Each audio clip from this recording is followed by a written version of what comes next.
The polished mahogany of the dining table reflected the grim tableau like a dark, distorted mirror. At one end sat Beatrice Croft, matriarch and warden, a queen surveying her small, opulent kingdom. Opposite her, her husband Marcus stared intently at his plate, his silence a carefully constructed wall. Between them, their son Julian, a boy of 17 sculpted from arrogance and privilege, sliced into a thick cut of prime rib, the pink meat yielding easily to his silver knife. The rich aroma of roasted beef and rosemary filled the air, a scent of prosperity and comfort that stopped just short of the fourth-place setting. There, Ilara sat before a plain white plate. Upon it rested a small pile of bones, the picked-over remnants of the roast's carcass, glistening with a thin sheen of fat. A few stray carrots and a single, lonely potato, boiled soft and waterlogged, were its only companions. This was her meal. It had been her meal, in one form or another, for as long as she could remember. While the family feasted, she was given the scraps, a lesson in gratitude, as Beatrice often called it, a lesson in her place. Beatrice watched her, a faint, satisfied smile playing on her lips. She saw a thin, quiet girl of almost 21, all sharp angles and downcast eyes, a creature of servitude.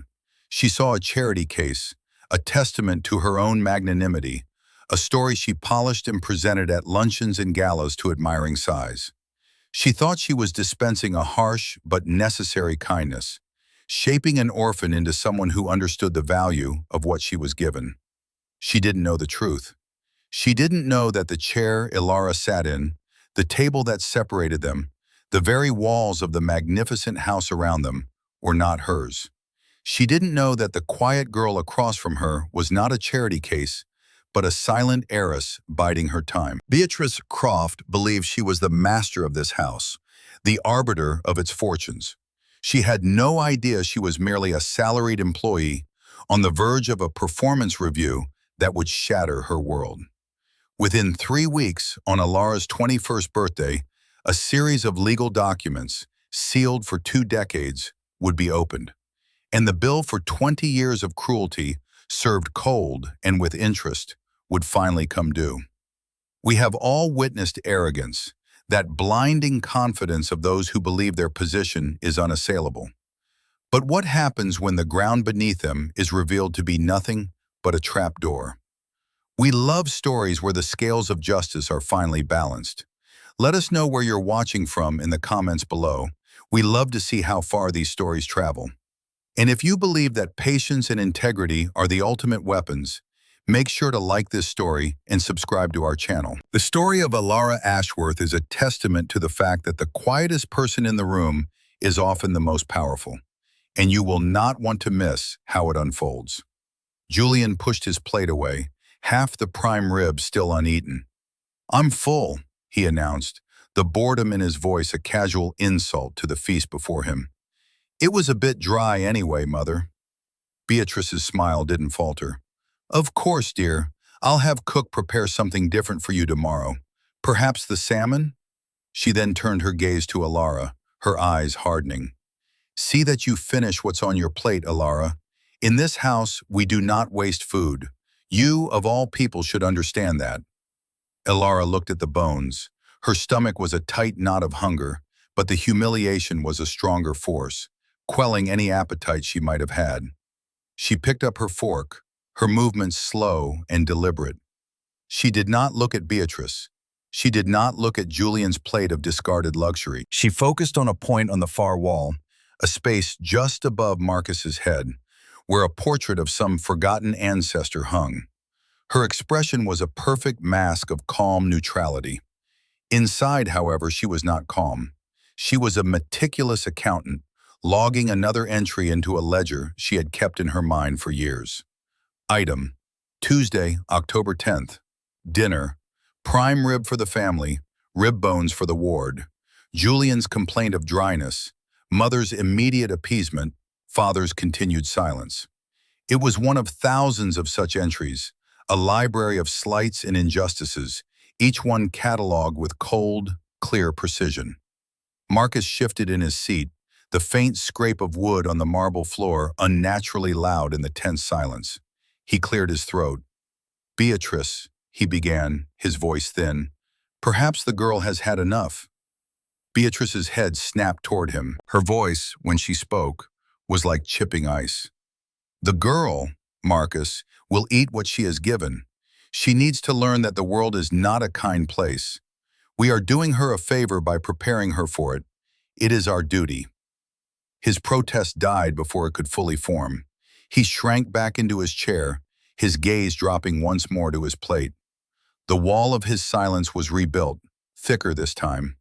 He was a man trapped in a gilded cage of his own making, his comfort purchased at the price of his conscience. He hated the cruelty, but he feared his wife's disapproval more.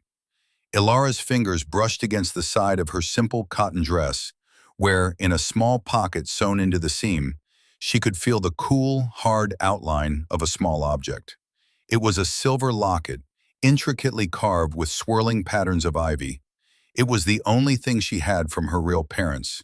It was her anchor, her promise. She didn't need to open it. She knew its contents by heart. Not a photograph, but a tiny, tightly wound piece of microfilm. A message from a life she barely remembered. A key. She picked up a single, pale carrot with her fork and brought it to her lips. She chewed slowly, methodically, her eyes still fixed on that distant point on the wall. Beatrice saw submission. She saw a broken spirit. She was wrong. What she was witnessing was the patience of a predator, the deep, still calm of a gathering storm. Ilara was not breaking. She was counting down the days. 21 days until her birthday. 21 days until the unsealing. 21 days until the reflection in the dark polished table would finally show the truth.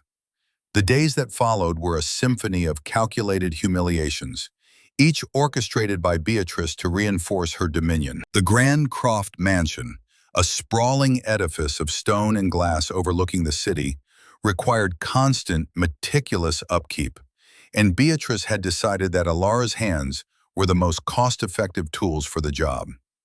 One Saturday, as the autumn sun cast long, lazy shadows across the manicured lawns, Beatrice announced that the main ballroom, with its floor-to-ceiling windows, needed a thorough cleaning. "Julian is having some friends over this afternoon," she declared at breakfast, not looking at Ilara but speaking into the space she occupied.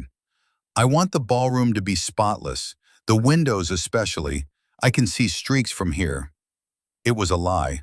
The windows were immaculate, cleaned just the week before by the professional service the household employed. This was not about cleanliness. It was about performance. It was about creating a spectacle of Ilara's servitude for Julian and his friends. By mid-morning, Ilara was on a stepladder, a bucket of soapy water beside her, a soft cloth in her hand. The ballroom was vast, a cavern of polished marble and cold light.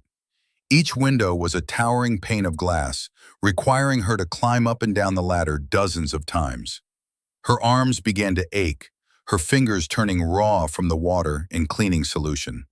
Marcus passed by the open ballroom doors once, on his way to his study. He paused, his hand on the doorframe.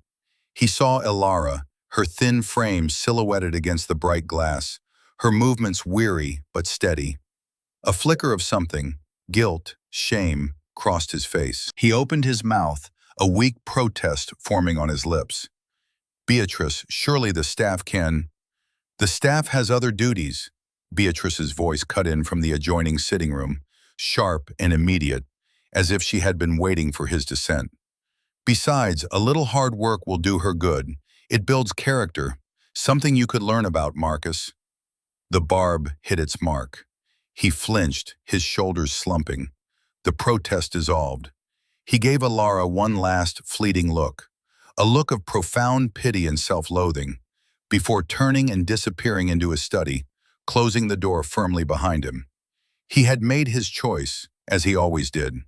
The comfort of his study, with its leather-bound books and silence, was worth more than the defense of the girl being wronged just a few feet away. Around 2 o'clock, Julian and his friends arrived.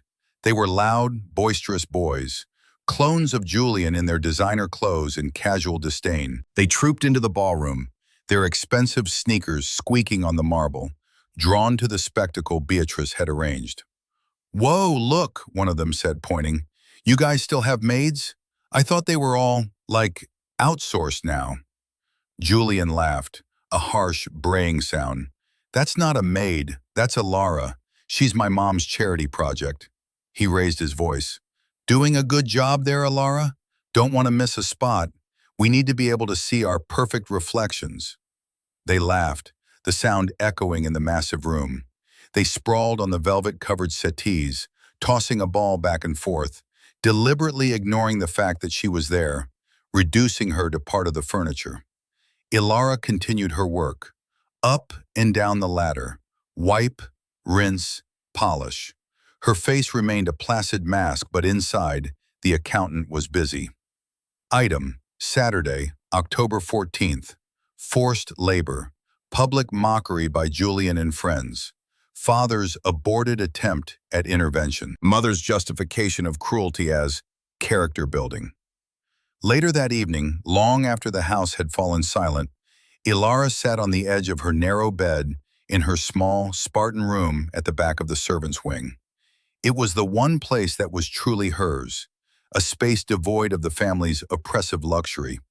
Her hands throbbed, the skin red and chapped. She ignored the physical discomfort. She reached into the hidden pocket of her dress and pulled out the silver locket. It was cool to the touch, the intricate carvings of ivy leaves smooth beneath her fingertips. It was a masterpiece of old-world craftsmanship, its weight a comforting presence in her palm. With a practiced movement, she pressed a tiny, almost invisible catch on its side. The locket sprang open. There was no portrait of a smiling mother or a handsome father. The space where a picture should be was a shallow, empty basin. But on the opposite side, nestled in a custom-fitted recess, was the real treasure. It was a minuscule spool no bigger than her pinky nail, containing a tightly wound thread of microfilm. Using a pair of tweezers she kept for this purpose, she carefully extracted it. She held it up to the dim light of her bedside lamp. It contained a single, densely packed frame. It was a letter, written in her father's elegant, slanting script. She had read it so many times she had long ago committed it to memory, but seeing the words, the physical manifestation of his love and foresight, was a ritual that fortified her soul. "My dearest Ilara," it began, "if you are reading this, it means your mother and I are gone, and the worst has come to pass. Know that we loved you more than life itself. Know that we did not leave you unprotected. The people you are with, the Crofts, are not your family. They are your guardians, appointed and paid to care for you until you come of age. They are bound by a contract, a trust, that we established to ensure your safety and well-being. This locket and the name Vance are your shield until you are old enough to wield the sword we have left you. On your 21st birthday, that sword will be placed in your hand. Our lawyer, Mr. Finch, will find you. Trust him. He was your godfather and my most trusted friend. Be strong, my darling girl. Be patient. The blood of the Ashworths flows in your veins. We are builders. We are strategists, and we do not yield. Your life is your own. Go and claim it." She carefully rewound the microfilm and placed it back in its secret compartment, the click of the locket closing a sound of finality. The pain in her hands seemed to vanish, replaced by a cold, steady resolve. Beatrice thought she was building character through hardship. She had no idea. She was not building character. She was forging a weapon. The following week, Beatrice hosted a luncheon for the planning committee of the annual Children's Hospital Benefit Gala. It was one of the premier social events of the season, and Beatrice's position as chair was a cornerstone of her social standing. The luncheon was an opportunity for her to showcase her impeccable taste, her organizational prowess, and, most importantly, her boundless compassion. Ilara was to be the centerpiece of this last display. The dining room was set for 12. Sunlight streamed through the windows, glinting off the baccarat crystal in the heirloom silverware. The scent of lilies and freesia from the towering centerpiece filled the room. Beatrice, dressed in a silk dress the color of champagne, moved among her guests, her voice a smooth melody of welcome and subtle command. Ilara was instructed to help the hired servers. She wore a simple black dress, her hair pulled back tightly. Her role was clear. She was to be visible but silent, a living prop in Beatrice's personal drama. As the main course, a delicate poached salmon with dill sauce, was being served, Beatrice clinked her crystal glass for attention. "Ladies," she began, a somber, benevolent smile on her face. "As we plan this wonderful gala to help children in need, I am always reminded of how fortunate we are, and I'm reminded of our duty to give back." Her gaze drifted towards Alara, who was refilling a water glass at the far end of the table. "Many of you know my story," she continued, her voice dropping to a confidential, almost reverent tone. "How, nearly 20 years ago, Marcus and I opened our home and our hearts to a little girl who had lost everything. It hasn't always been easy. There have been challenges. But to see her here today, to have given her a life of safety and opportunity, it is the most rewarding work of all." A murmur of appreciative sighs went around the table. The women, all wealthy, all powerful in their own social spheres, looked at Beatrice with renewed admiration. They then looked at Alara with a mixture of pity and condescension. She was the project, the proof of Beatrice's goodness. Ilara felt the weight of their gazes. She kept her own eyes down, her expression neutral. She moved to serve a bread roll to a woman seated next to Beatrice. As she leaned forward, Beatrice shifted her arm suddenly, jostling Ilara's elbow. The basket tilted. A warm bread roll tumbled out, landing softly in the lap of the guest's cream-colored trousers. The woman gasped. Beatrice was instantly on her feet, a flurry of theatrical apology. "Oh, Ilara, honestly, you must be more careful. Mrs. Davenport, I am so terribly sorry. She can be so clumsy sometimes." "It's nothing, really," Mrs. Davenport said, flustered, dabbing at her lap with a napkin. "It is not nothing," Beatrice insisted, her voice sharp with feigned disappointment. She handed Ilara a napkin.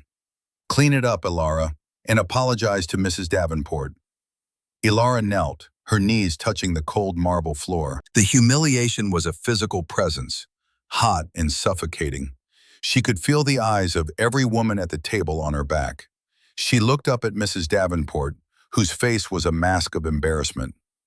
"I am very sorry," Ilara said, her voice quiet but clear.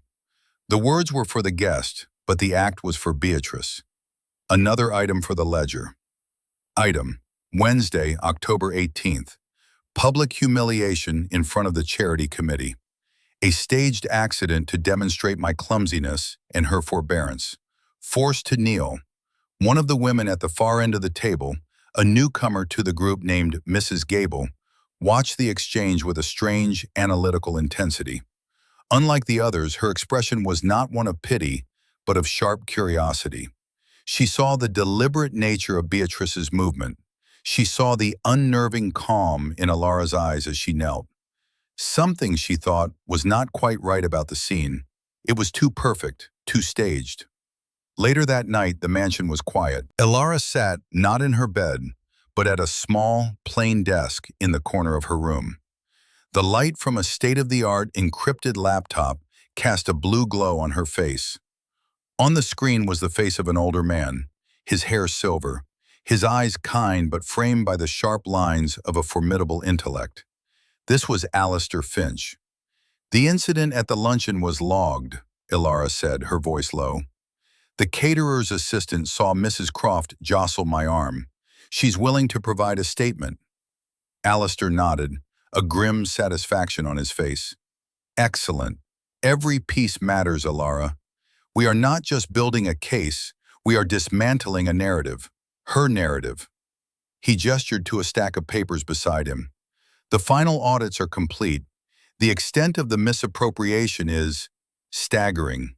She's used your trust fund as her personal bank account for 2 decades. Is everything in place for the 28th? Elara asked. The date of her birthday. The date of the Crofts' anniversary party. All legal instruments are prepared and ready for filing at 9 a.m. on the day, Alistair confirmed.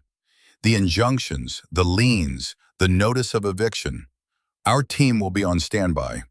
The only remaining question, he said, his voice softening, is the one I have asked you before.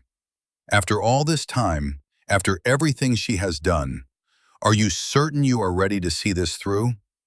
Elara looked away from the screen, her gaze falling on the silver locket that lay on the desk beside the laptop. It seemed to pulse with a faint light. She thought of the cold marble on her knees, of the pitying eyes of the women, of the plate of bones, of Marcus's averted gaze. She thought of the letter on the microfilm, the promise of a father she barely knew. She turned back to the screen, her eyes clear and resolute. The quiet, clumsy girl was gone. In her place was Elara Ashworth, and she was every bit her father's daughter. I am ready, Alistair, she said. Let the storm come. The final week before Elara's birthday was a whirlwind of frantic, ostentatious activity. Beatrice was consumed by the preparations for her and Marcus's 20th anniversary party. It was to be the social event of the year, a monument to her success, her taste, and her enduring marriage. The fact that it fell on Elara's 21st birthday was, in Beatrice's mind, an irrelevant coincidence. The girl's birthday had never been celebrated with anything more than a passing comment. This year would be no different. Florists came and went, their arms laden with cascades of white orchids and Casablanca lilies. Caterers held lengthy consultations in the kitchen, debating the merits of Caspian Sea caviar versus beluga. A string quartet was hired to play in the grand foyer, and a jazz ensemble for the ballroom. Beatrice moved through it all like a director on a film set, her commands sharp, her criticisms sharper. No, the lighting there is all wrong, she snapped at an electrician. I want a soft, golden glow, not the interrogation room at a police station. To Elara, her instructions were delivered with even more disdain than usual. The silver must be polished until I can see my face in it, and once the guests arrive, you are to remain in the kitchen. I don't want you underfoot, looking morose. This is a celebration for people who matter. Elara complied with a quiet efficiency that was, in its own way, unsettling. She moved through the chaotic preparations like a phantom, a point of absolute stillness in the center of the storm. As she polished a silver platter, she saw her own reflection. Her face was calm, her eyes deep and unreadable. She was not looking at her own image, but through it, to the events that lay just a few days away. The quiet before the storm was the most dangerous time, a moment pregnant with all the fury that was to be unleashed. Marcus grew more agitated as the day of the party approached. The sheer scale of it, the colossal expense, seemed to weigh on him. He knew, on some level, where the money came from. He knew the source of their lavish lifestyle was the trust fund of the girl his wife treated with such casual cruelty. For 20 years he had lived in a state of willful ignorance, enjoying the fruits of a poisoned tree. But the impending anniversary, a date that coincided with Elara's legal majority, felt like a deadline, a final reckoning he could no longer ignore. He found himself watching Elara as she worked. He saw her arranging flowers, her touch gentle and precise. He saw her checking inventories with the catering staff, her questions quiet but intelligent. He was seeing her, really seeing her, for the first time in years. She was not the broken, simple-minded creature Beatrice portrayed. She was poised, observant, and possessed a core of strength that he, in all his blustering comfort, had never known. A cold knot of fear began to form in his stomach. It was the fear of a man who suddenly realizes he has been asleep at the wheel of a speeding car, heading toward a cliff. The evening of the party arrived.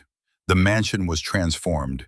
It no longer felt like a home but a stage, every surface glittering, every corner filled with music and the scent of expensive perfume. Cars lined the long, winding driveway, Bentleys, Rolls-Royces, Mercedes, disgorging the city's elite.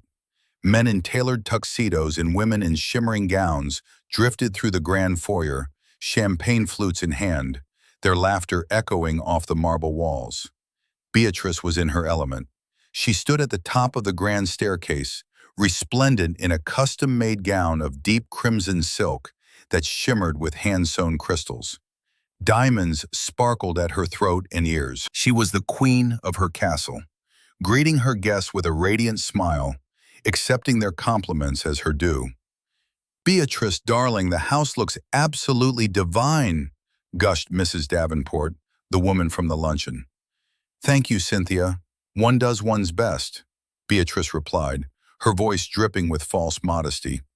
Julian, looking uncomfortable in his tuxedo, stood beside his father. He was sullen, bored, already anticipating his escape to a downtown club with his friends later that night. Marcus, however, looked pale and drawn. He clutched his champagne flute like a lifeline, his eyes darting nervously towards the kitchen doors, as if expecting something to emerge. Ilara, as instructed, was in the kitchen. It was a bustling hive of activity, with chefs and servers moving in a choreographed dance. She was not idle. She was helping to plate canapes, her hands steady, her focus absolute. The head chef, a man who had always treated her with a quiet respect, noted her composure. "You are very calm tonight, Mademoiselle Ilara," he said in his thick French accent. "Most would be nervous with such a grand affair." Ilara looked up and offered him a small, genuine smile. "It is a very important night," she said simply. "I just want to be sure everything is perfect." At 10 o'clock, Beatrice decided it was time for the toasts. She tapped a knife against her glass, the clear, ringing sound cutting through the din of conversation. The guests quieted, turning their attention to the top of the staircase where she stood, Marcus at her side. She raised her glass. "My dearest friends," she began, her voice resonating with practiced emotion. "Thank you all for being here to celebrate 20 years of marriage to my wonderful husband, Marcus." She paused for a smattering of applause. "These have been the most incredible years of my life. We have built a beautiful home, raised a brilliant son." Her gaze fell on Julian, who managed a weak smile. "And," she continued, her voice taking on that familiar tone of saintly benevolence, "we have had the privilege of sharing our good fortune. As many of you know, we took in a young girl, an orphan, and gave her a chance at a life she could never have dreamed of. It is in giving that we receive the greatest gifts of all." She was about to propose the toast when a subtle shift occurred at the main entrance. The two servers stationed at the door stepped aside. The grand oak doors swung silently open. A man stood silhouetted in the doorway. He was tall, dressed in a perfectly tailored dark suit, his silver hair catching the light from the chandeliers. He carried a leather briefcase. His presence was so commanding, so utterly out of place, that a hush fell over the entire assembly. Beatrice lowered her glass, her brow furrowed in annoyance at the interruption. "Excuse me," she called out, her voice sharp. "This is a private party. I believe you have the wrong address." The man stepped forward into the light. His face was calm, his eyes sharp and intelligent. He paid no attention to the dozens of staring guests. His focus was entirely on Beatrice. "My apologies for the intrusion, Mrs. Croft." His voice was not loud, but it carried with absolute clarity to every corner of the room. "My name is Alistair Finch. I am the lead counsel for the Ashworth estate." A collective, audible gasp went through the crowd. The Ashworth name was legendary. It spoke of old-world aristocracy, of immense dynastic wealth, and of a famous tragedy, a couple who had vanished in a yachting accident in the South Pacific 2 decades prior, leaving behind only a single, infant daughter who was presumed to have been lost with them. Beatrice stared at him, her mind struggling to process his words. "The Ashworths?" she asked, her voice tight with confusion and irritation. "What on earth does that have to do with me?" Alistair Finch's gaze moved past her, past the stunned face of Marcus, and settled on the swinging door that led to the kitchen. "It has to do with their daughter," he said, his voice ringing with a quiet authority that vibrated through the silent hall. "It has to do with Elara Ashworth." As he spoke the name, the kitchen door swung open. Elara stepped out. She was no longer in the simple black dress of a servant. She was wearing an elegant, impeccably tailored sheath dress of deep sapphire blue. It was a color that brought out the fire in her dark hair and the startling intelligence in her eyes. Her only jewelry was the antique silver locket, which now rested against her collarbone, no longer a hidden secret, but a proud declaration. She stood there, poised and resolute, her quiet dignity now imbued with a name that was a thunderclap in the silent room. The first bomb, the one that changed everything, had landed. The world seemed to tilt on its axis. The whispers that erupted among the guests were like the rustling of dry leaves, a precursor to a wildfire. Beatrice stared, her mouth slightly agape, her mind a frantic scramble of denial. She looked from the impossibly poised girl in the sapphire dress to the formidable man in the foyer, and back again. The two images refused to reconcile with the meek, clumsy orphan she had so carefully constructed in her mind. "Elara Ashworth?" Beatrice finally managed, her voice a strained whisper that she tried to force into a dismissive laugh. "That's utterly absurd. Her name is Elara Vance. She's an orphan we took in from the state. You've made some kind of mistake." "There is no mistake, Mrs. Croft," Alistair Finch said, his tone leaving no room for argument. He took 2 steps into the room, his presence commanding the space. Vance was her mother's maiden name, a name used on her initial records for her protection, as stipulated in the will. A precaution against fortune hunters, should the true nature of her inheritance ever be suspected. He continued, his voice a calm, deliberate indictment that sliced through Beatrice's carefully crafted reality. "As of midnight this morning, on the occasion of her 21st birthday and the 20th anniversary of her parents' tragic deaths, the final seals on the last will and testament of Lord and Lady Ashworth have been lifted by court order. The full and unredacted terms of their estate and of your guardianship arrangement are now a matter of public record." Beatrice's face went pale beneath her makeup. "Guardianship arrangement?" "Precisely," Alistair said. He walked to a large, ornate table that had, moments before, held a lavish display of champagne coupes. With a quiet authority, he swept a stack of napkins aside and placed his leather briefcase upon it. The click of the latch's opening was like the cocking of a pistol in the dead, silent room. "Lord and Lady Ashworth did not leave their daughter an orphan in the conventional sense, Mrs. Croft. They left her an heiress, one of the wealthiest in the country, in fact." He began to lay out a series of thick, ribbon-bound documents on the table. "And they did not ask you to adopt her. They hired you." He let the words hang in the air. "You were appointed as salaried guardians.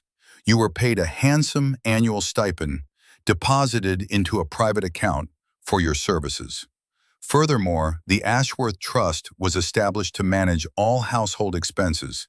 The upkeep of this property, which I must add, belongs to the trust, not to you, and all costs related to raising the child."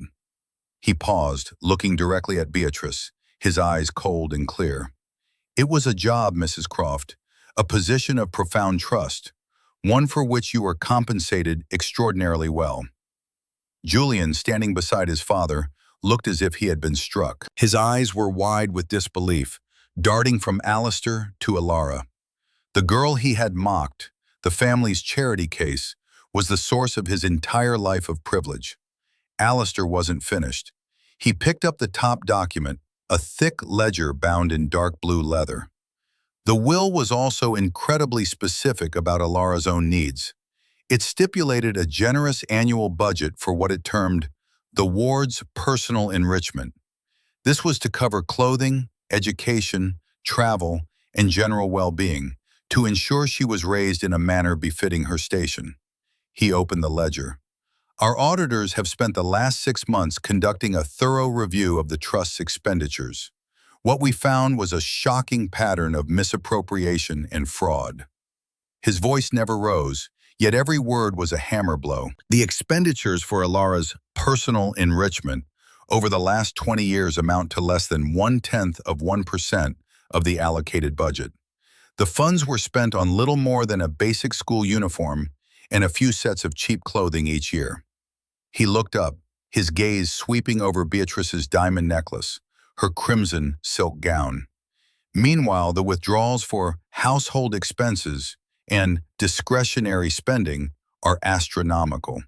They include couture gowns from Paris, luxury sports cars for your son, membership fees for exclusive country clubs, and of course, he paused, letting the silence stretch.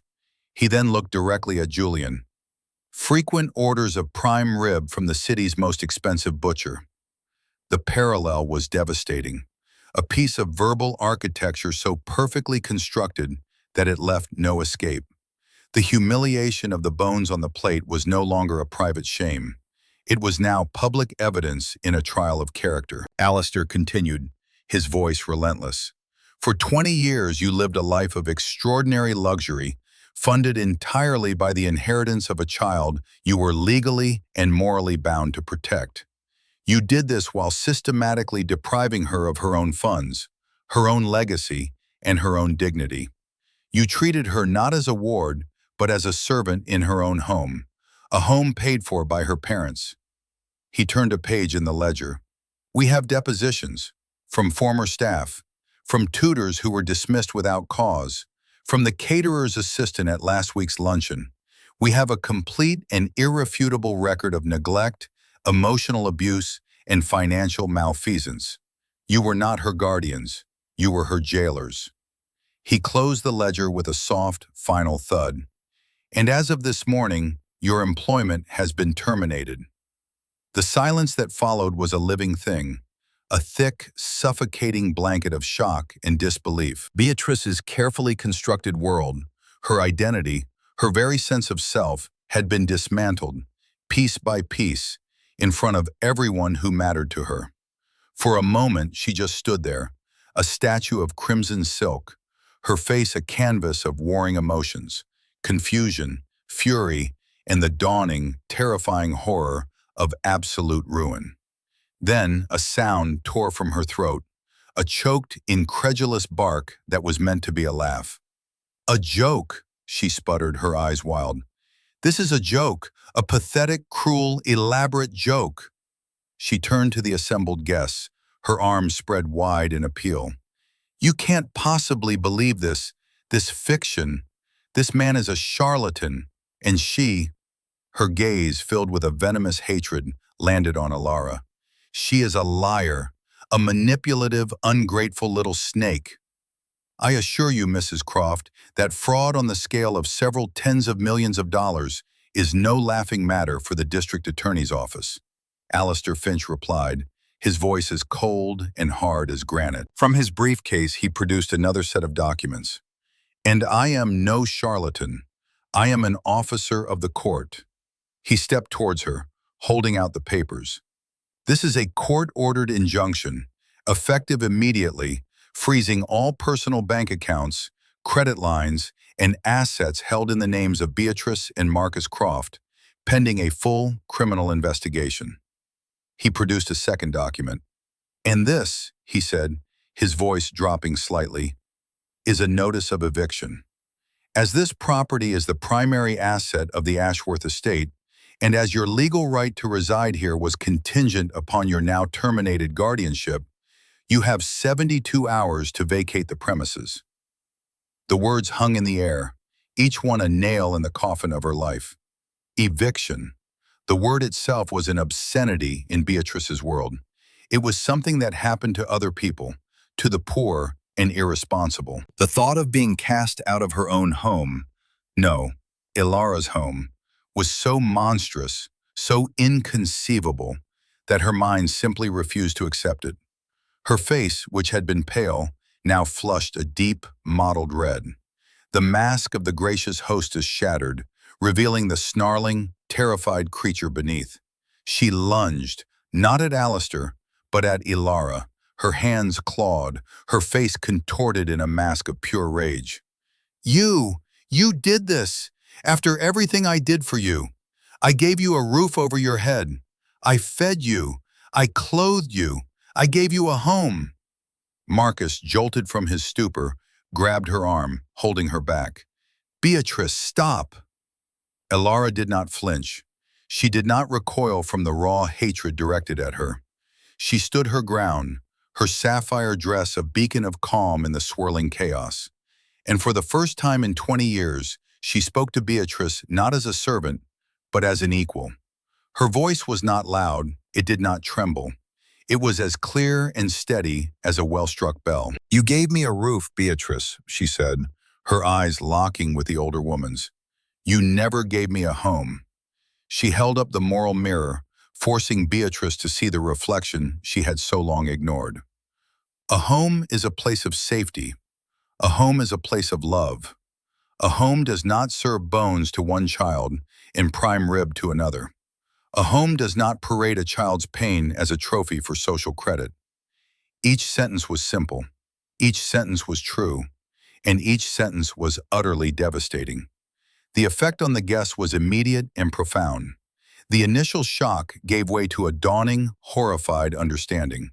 They looked at Beatrice, at her contorted face and her expensive gown, and they did not see a benevolent matriarch. They saw a monster. They saw a fraud. The social death was instantaneous and brutal. A quiet exodus began.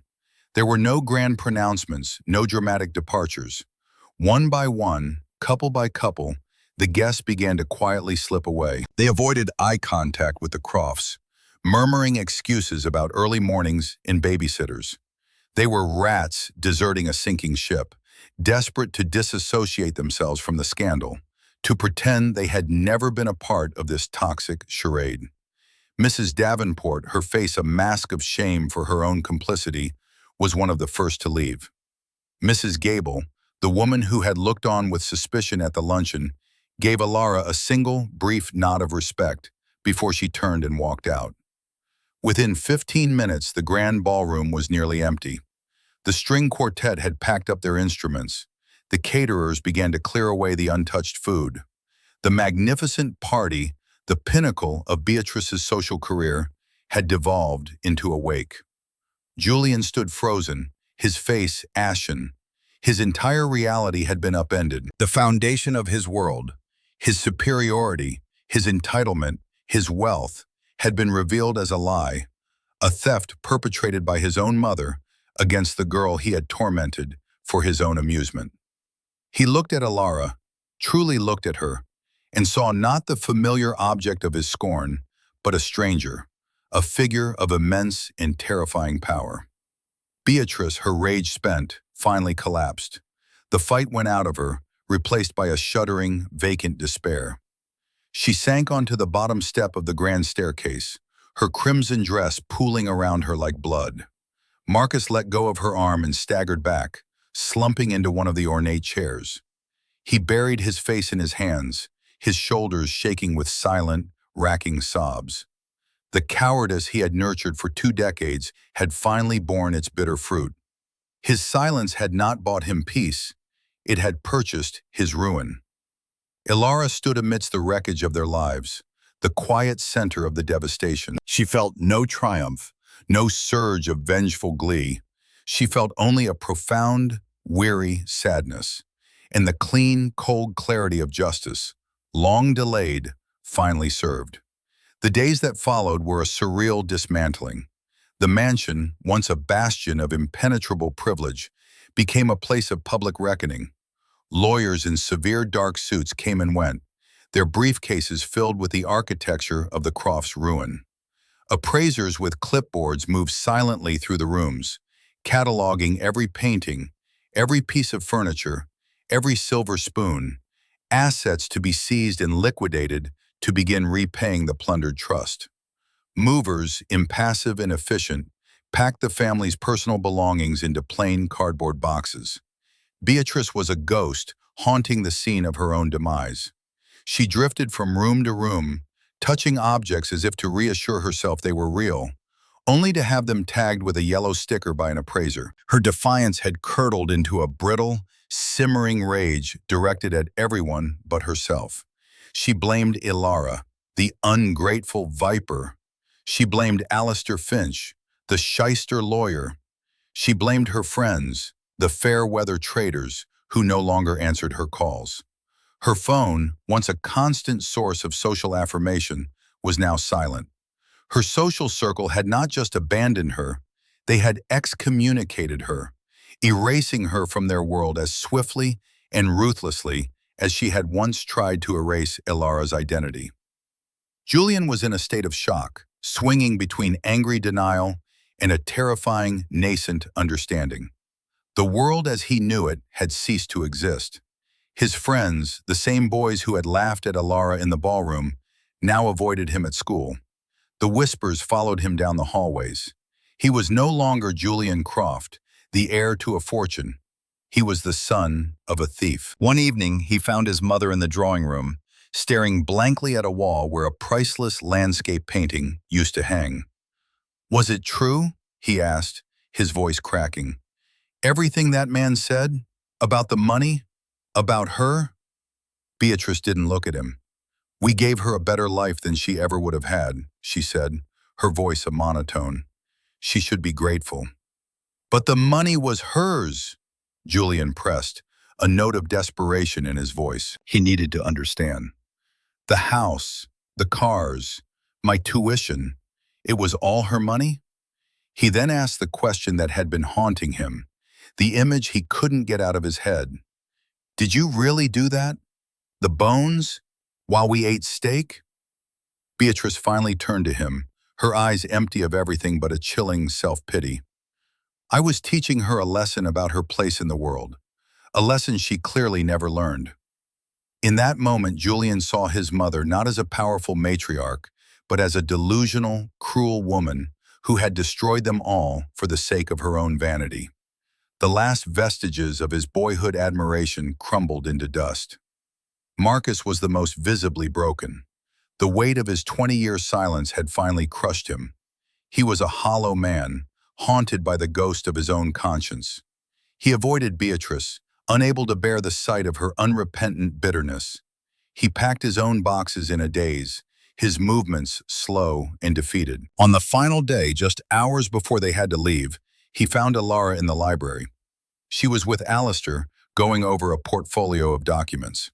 She looked up as he entered, her expression unreadable. He stood in the doorway, a man stripped of all his former authority. "Ilara," he began, his voice raspy, I have no right to ask for your forgiveness, I know that." He took a hesitant step into the room. "But I need you to know, I am sorry. I was weak. I was a coward. Every day I saw what was happening, and I chose my own comfort over your well-being. I let her—" His voice broke. "I failed you, and I failed myself. There is no excuse." Ilara listened without interruption. She looked at this man, this shell of a man who had been a figure of distant, ineffectual authority for her entire life. She saw the genuine remorse in his eyes, the profound self-hatred that had finally surfaced. But she also saw the 20 years of dinners where he had looked away, the 20 years of weekends where he had retreated to a study, the 20 years of choices. She did not offer him the absolution he so desperately craved. It was not hers to give, and it would have been a lie. Instead, she offered him the truth. "Your silence was a choice, Marcus," she said, her voice not unkind, but firm and clear as glass. "Every single day for more than 7,000 days, you saw the injustice and you made a choice. This," she gestured vaguely to the boxes, the empty spaces on the walls, "is not the result of one night. It is the cumulative result of all those choices." The truth was a kinder blow than hatred would have been. It was not an accusation, but a statement of fact, a final accounting. Marcus nodded slowly, the last of his self-deception stripped away. He turned and left without another word. Later that afternoon, a modest moving van pulled up to the service entrance. The Crofts, Beatrice, Marcus, and Julian, loaded the last of their cardboard boxes. They were leaving the mansion for a small, two-bedroom apartment in a dreary suburban complex, the best they could afford with the meager funds Alistair had released for basic living expenses.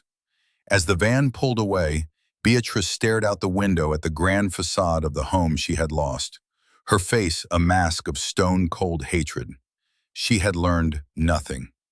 Marcus stared at his hands, a broken man. Julian looked back just once, his expression a complex mixture of shame, loss, and a flicker of something new, something he didn't yet have a name for. The Grand Croft dynasty had ended, not with a bang, but with the quiet closing of a moving van door. 6 months passed. The scandal, once the talk of the city, faded into memory, replaced by new dramas and fresh gossip. Autumn gave way to a cold, hard winter, which in turn yielded to the tentative green of spring. The world moved on, and its inhabitants changed with it. Ilara Ashworth did not move back into the mansion. The opulent rooms were tainted with the ghosts of past humiliations, the air thick with the memory of unspoken cruelties. She worked with Alistair to have the property and most of its contents sold. The proceeds poured back into the now reconstituted Ashworth Trust. Instead, she purchased a beautiful but understated penthouse apartment in a restored heritage building downtown. It was a space filled with light, books, and the clean lines of modern architecture. It was a home, not a fortress. She enrolled at the city's top university, pursuing a degree in architecture. The choice was symbolic. Her parents had been builders, of fortunes, of legacies. She too would be a builder, not of monuments to wealth, but of spaces that serve people. Her first major act as the head of her family's estate was not to buy a yacht or a sports car, but to establish the Ashworth Foundation, a nonprofit dedicated to providing educational and housing support for children aging out of the foster care system. She worked at the foundation's downtown office several days a week, her quiet competence and deep empathy earning her the respect of her small staff. She was not a dilettante playing at charity. She was a woman with a mission. One afternoon, a letter arrived at the foundation office. It was addressed to her in a youthful, slightly messy script. The return address was that of the dreary apartment complex where the Crofts now lived. She recognized the handwriting as Julian's. She hesitated for a moment, then opened it. The letter was short, its sentences halting and awkward, yet painfully sincere. "Ilara," it began, "I don't know if you'll read this. I don't expect you to. I just wanted to say I'm sorry, not just for what my mother did, but for what I did. For every joke, for every time I laughed. I was an idiot. I was cruel because it was easy, and because I never once thought about you as a person. There's no excuse for it. I'm working a job now, at a warehouse, loading trucks. It's hard. For the first time in my life, I'm tired at the end of the day. For the first time, I understand what a dollar is worth. I'm not writing this to ask for anything. I don't deserve anything. I just wanted you to know that I know. I finally know." It was signed simply, Julian. Ilara read the letter twice. There was no self-pity in it, no attempt to justify his past behavior. There was only the plain, unvarnished truth of a young man awakening to his own moral failings. She folded the letter and put it aside, a thoughtful expression on her face. News of the other Crofts reached her through Alistair. Beatrice, unable to cope with her fall from grace, had found a job as a sales associate in a department store. She was, by all accounts, a terrible employee, bitter, resentful, and openly contemptuous of the customers she was forced to serve. She complained endlessly to anyone who would listen, a ghost of her former self, rattling the chains of her own making. Marcus, however, had surprised them all. A month after the eviction, he had separated from Beatrice, unable to live with her toxic, unrepentant bitterness any longer. He had found a small apartment of his own and a modest job as an accountant at a small firm. Then, 2 months ago, he had reached out to the Ashworth Foundation.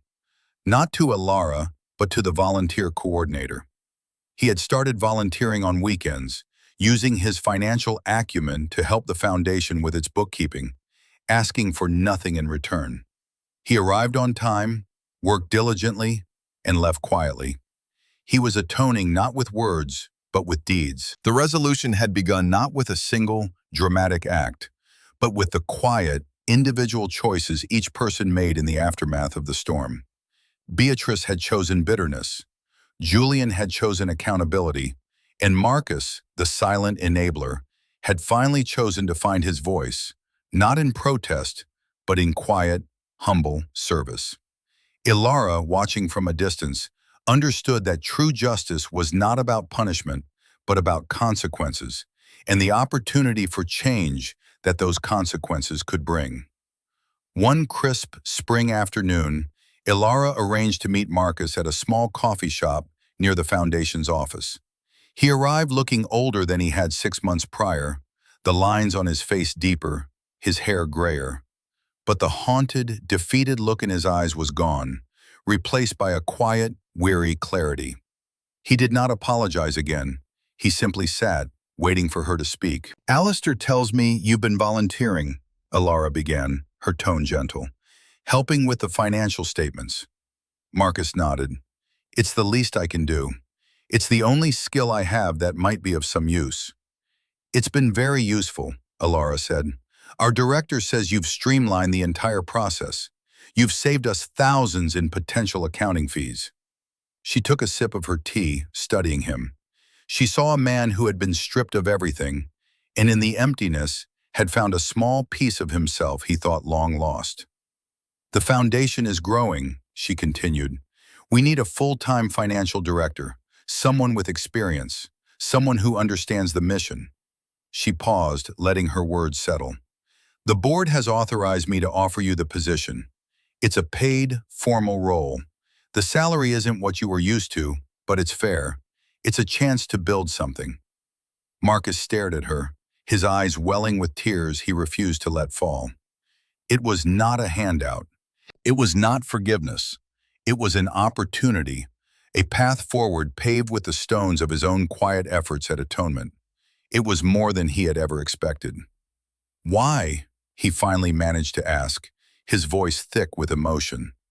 "Because redemption isn't about being forgiven, Marcus," Ilara said softly, her words echoing a truth she had come to understand deeply. "It's about becoming someone who no longer needs to be. You are building something new with your life. I think it's time you had the right tools to do it." He accepted the position. It was the beginning of a new chapter, one built not on a foundation of lies, but on the hard-earned ground of integrity. A week later, Ilara responded to Julian's letter. She accepted his apology. Then she made him an offer. She would pay for his tuition at the state university, not the expensive private college he had once attended. The funding was conditional. He would have to maintain a B average, and he would be required to volunteer 20 hours a month at one of the youth shelters the Ashworth Foundation supported. It was a hand up, not a handout. It was a chance to continue the education his warehouse job had begun, the education of his character. Julian accepted without hesitation. As for Beatrice, there was no meeting, no offer. Ilara simply let her be. She understood that some voids cannot be filled, that some people are so trapped in the prison of their own bitterness that any attempt at rescue is futile.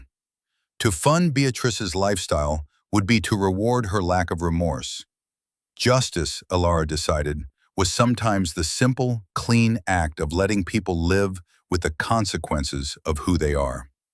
The final scene of the story unfolded a year later. Ilara stood in front of a new, light-filled community center, the flagship project of the Ashworth Foundation. The architectural design was her own, a final project from her university degree that had become a reality.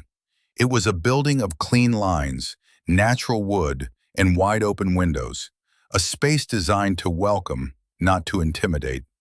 Marcus was there, standing with the board members, looking every inch the competent, respected director. He caught Ilara's eye and gave her a nod of profound, quiet gratitude. Julian was there too, standing with a group of teenagers from the shelter. He was leaner, his face no longer soft with privilege, but open and engaging. He was laughing with them, a genuine, easy laugh. He had found a purpose beyond himself. Ilara held a blueprint in her hand, the plan for their next project. She was no longer the victim in a dark, polished dining room. She was a creator, a builder. She had taken the broken pieces of her past and used them not to build walls of resentment, but to lay the foundation for a better future, for herself and for others. Her story, and the story of the Crofts, is a powerful reminder that true worth is never measured by what we own or the status we project. It is measured by our integrity, by our capacity for empathy, and by the strength of our character when faced with a choice between what is easy and what is right. Patience and dignity, Ilara proved, are not signs of weakness, but are the most formidable strengths of all.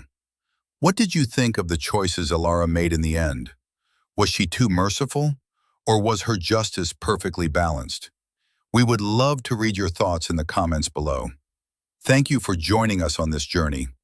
If you were moved by this story of justice, redemption, and the enduring power of the human spirit, please give it a like and subscribe to our channel for more content that we hope will inspire and resonate with you.